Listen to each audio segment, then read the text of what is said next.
Okay guys, it's time for another Far Cry tier list ranking video. There are not enough already, so here we go. You've been asking for my opinion on this for a long time now. You probably know me from videos like...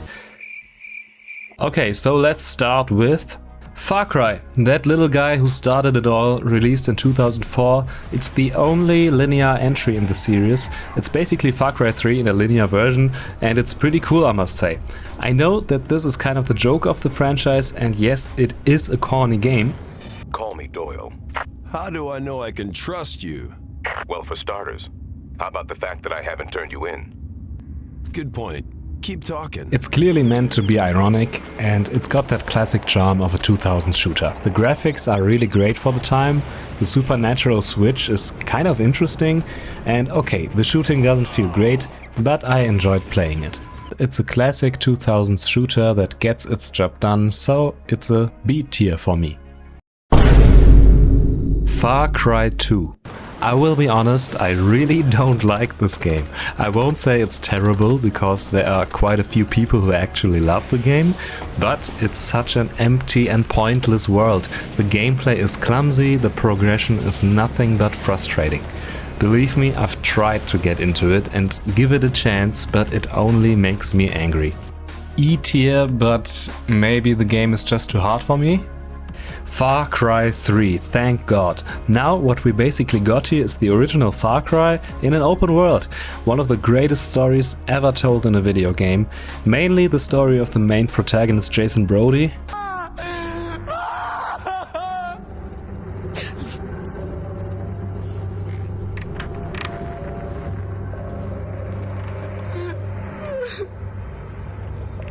Who have I become?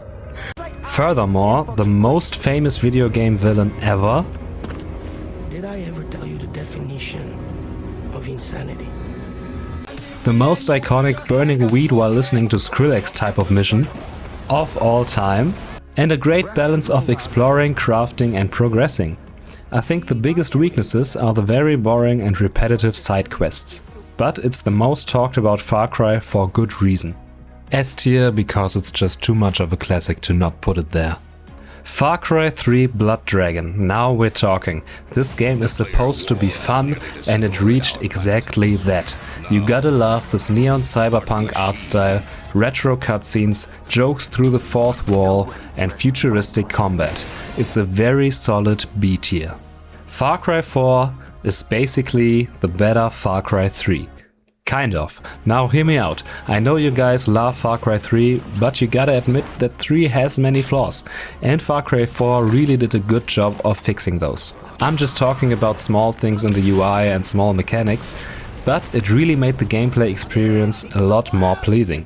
However, the story is not very good.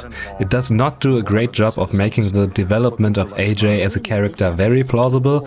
The game wants you to feel really involved in the conflicts within Kyrat and sympathize with Amita or Sabal.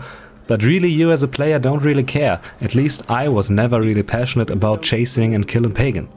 So the best way to play the game is to just be a good boy and wait for Pagan in the beginning, because the rest of the story doesn't make a lot of sense, but gameplay-wise it is an improvement over Far Cry 3, and the world is really beautiful, so it's still an A tier. Now, Far Cry Primal is the latest one I played, and I gotta say it was more fun than I expected. It also was bigger and longer than I expected, and at some point I lost interest. I skipped a lot of the plot because the game tells you that you shouldn't walk through the cold region or else you will die, and you actually need to craft better clothes first. But I tried anyway and conquered a village in a fight that lasted about an hour because I didn't craft the best equipment yet, but okay, I managed. So I felt pretty cool there, but the reason I even did it was of course because I was bored.